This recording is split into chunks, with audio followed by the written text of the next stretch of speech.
वेगवान police station अंतर्गत जे परवा एक गुन्हा दाखल करण्यात आला होता आणि त्याच्यानंतर पुढील तपासादरम्यान जे त्या गुन्ह्याचे विक्टिम आणि एक्यूज होते ते पोलिसाची बारामती शहर पोलीस स्टेशन या ठिकाणी आले होते काल रात्री आणि तेव्हापासून त्या गुन्ह्याचं पुढील तपास करत असताना जबाब विचारण्यात आले आणि त्या जबाबादरम्यान जे त्या गुन्ह्या नमूद महिला आहे त्याचा जबाब नोंदविल्यानंतर पुढे माननीय कोर्टाचे समोर त्याचा जबाब सुद्धा नोंदवण्यात आलेला आहे आणि पुढील तपास या गुन्ह्याचा सध्या चालू आहे. सर त्यांचे आई वडील सुद्धा म्हणजे आई आणि भाऊ सुद्धा आले होते. काही त्यांचं काय म्हणणं आहे त्यांच्या समोर देखील जी घटना आहे अर्थात तिने माध्यमांसमोर येऊन सुद्धा काही सांगितले. काय त्याच्यामध्ये तथ्य आहे आता आपण काय त्याच्यावर कारवाई करणार आहात पुढे काय ऑफेन्स रजिस्टर करणार? ऑफेन्स ते ऑलरेडी रजिस्टर करण्यात आला होता. त्याच्यानंतर आता ते घराचे जे लोक आहे त्याचे आई त्याचे भाऊ सुद्धा येऊन इथे त्यांनी त्याचं मत मांडलेलं आहे. त्यांची इथे त्यांना बोलण्याची संधी होती परंतु त्या यंग महिलाने आपला मत जे आहे ते आई आणि भावासमोर मांडलेलं आहे आणि त्यांचा आपसात जे मत आहे ते वेगळं आहे आणि महिलाने आपला जे वर्जन दिलेलं आहे जसा की आपण पाहिला की अगोदर त्यांनी एक व्हिडिओ पाठविली होती आणि त्याच्यानंतर सुद्धा पोलिसांकडे येण्याच्या अगोदर त्यांनी एका ठिकाणी एक व्हिडिओ मार्फत त्यांचा जे मत आहे ते दिला होता आणि त्यांनी त्यांचं तीच मत आहे की ते स्वतःहून गेली होती परंतु नेमका जे त्याची आई घरचे जे सदस्य आहे त्याचा म्हणणं वेगळा आहे. आता हे दोघे मत आहे ते दोघे मताचा आम्ही आता बारकाईने तपास करीत आहोत म्हणून ही त्या यंग महिलाला मान्य कोर्टासमोर जबाबसाठी आज पोलिसांनी हजर केला होता. ते जबाब झालेला आहे. पुढील तपास चालू आहे. नेमका त्यांनी त्याचा हे मत जसा दिलेला आहे तसाच आहे किंवा त्याचे मते अजून कुठल्याही प्रकारच्या जे शक्यता असेल त्याची तपासणी चालू आहे. जी घटना घडली होती तिखट लाल पावडर डोळ्यात टाकणं ही सगळी घटना खरंच घडली होती का? ती मुलगी तर नाही म्हणते मात्र दुसरीकडे आई आणि भाऊ म्हणतात ती घडली. हो बरोबर आहे. तीच मी म्हणतो की दोघे मत वेगवेगळे आहे. FIR मध्ये दिलेला कंटेंट वेगळा आहे आणि आता जे पीडित महिला FIR ची त्याने दिलेला मत ते वेगळा आहे. आता FIR चं मत आणि त्यांचे दोघे मत आम्ही रेकॉर्ड केले आहे परंतु FIR चे फिर्यादीचं जे म्हणणं आहे त्याच्या सखोल तपासणी आम्ही करीत आहोत. त्याच्यामध्ये जे आपण प्रश्न मांडले की घटना दरम्यान चटणी पावडरचा उल्लेख आहे किंवा मोटरसायकलचा उल्लेख आहे काही इतर काही वस्तुस्थिती होती त्या वस्तुस्थितीला बारकाईने तपासण्यासाठी पुढील आमची टीम कामात आहे आणि त्याच्यात जे काही पुढील तपासामध्ये निष्पन्न होईल तशाप्रमाणे कारवाई त्याचा आता माननीय कोर्टाकडे ते जबाब झालेला आहे. त्याच्यात शक्यतो जे आहे ते कारण त्यांचा आई वडिलांकडे घरी त्याचे आई आणि भावाकडे जाण्याचा त्यांनी नाकारलेला आहे. सध्या स्थिती अशी आहे. पुढील त्याचा काय मत आहे त्याला विचारण्यात येईल आणि दुसरे ऑप्शन जसा की जे महिला घर असताय सॅनिटोरियम असताय तशी ऑप्शन्स पण आहात. तसा जे काही घडला पुढे ते आपल्याला कळवायचे. आणि सर मुलीची आणि मुलीच्या आईंची बेडवरून दिली होती का पण त्यांच्यामध्ये संभाषण झालं होतं? त्यांचं संभाषण झालेलं आहे.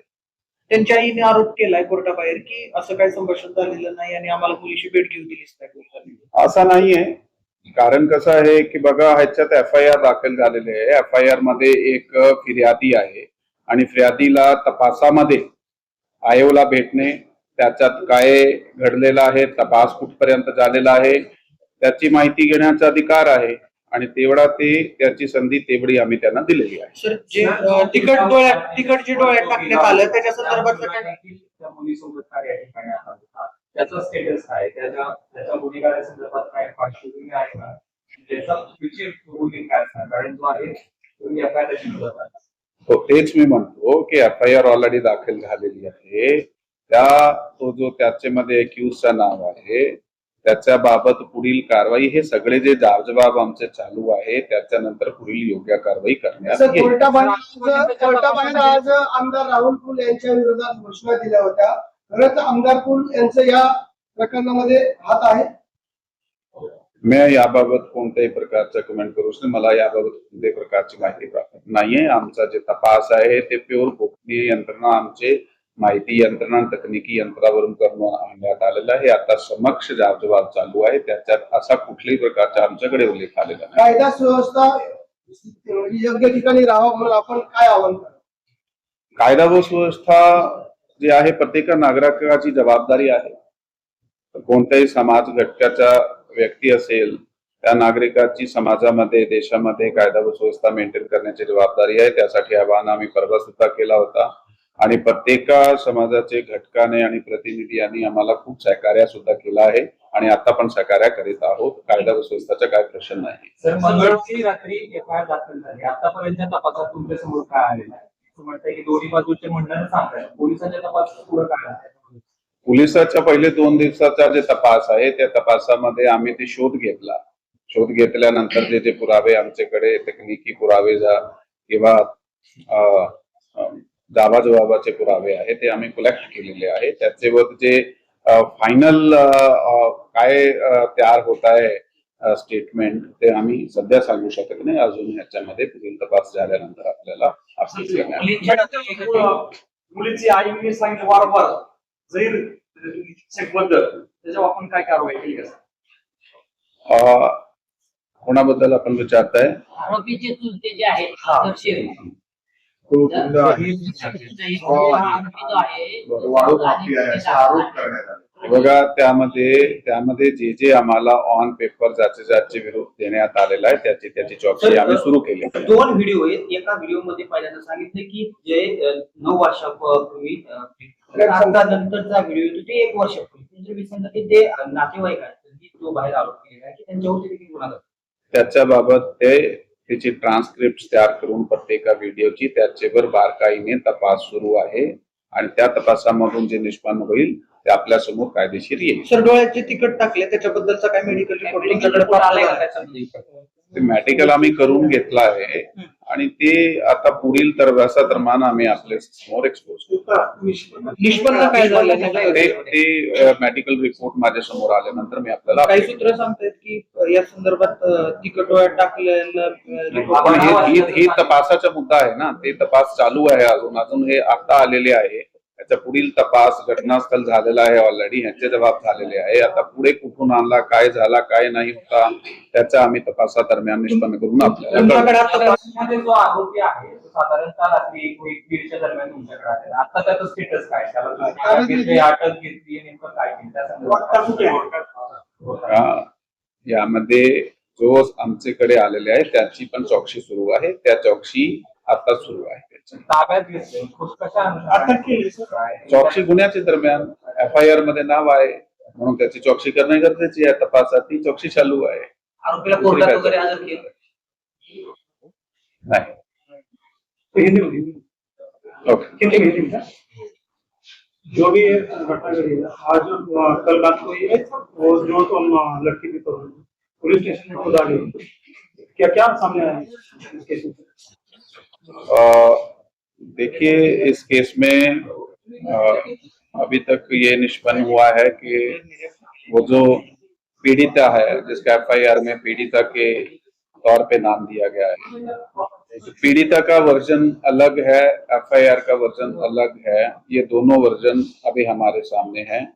तो पीड़िता ने जो वर्जन अपने जवाब में दिया है उसके रिलेटेड अभी हमने उसको माननीय कोर्ट के सामने पेश किया है, तो कोर्ट में उसका जवाब हुआ है। उसके बाद फर्दर फॉर्मेलिटीज मेडिकल वगैरह की जो चालू है और दोनों वर्जन का कंपैरेटिव एनालिसिस और चार्जशीट चालू है। इसमें पुढील तपास में जो भी निष्पन्न होगा आपको फ्यूचर में बता दिया जाएगा। लड़की के माँ का आरोप है कि पुलिस सहकार्य कर रही है, कोऑपरेट कर रही है।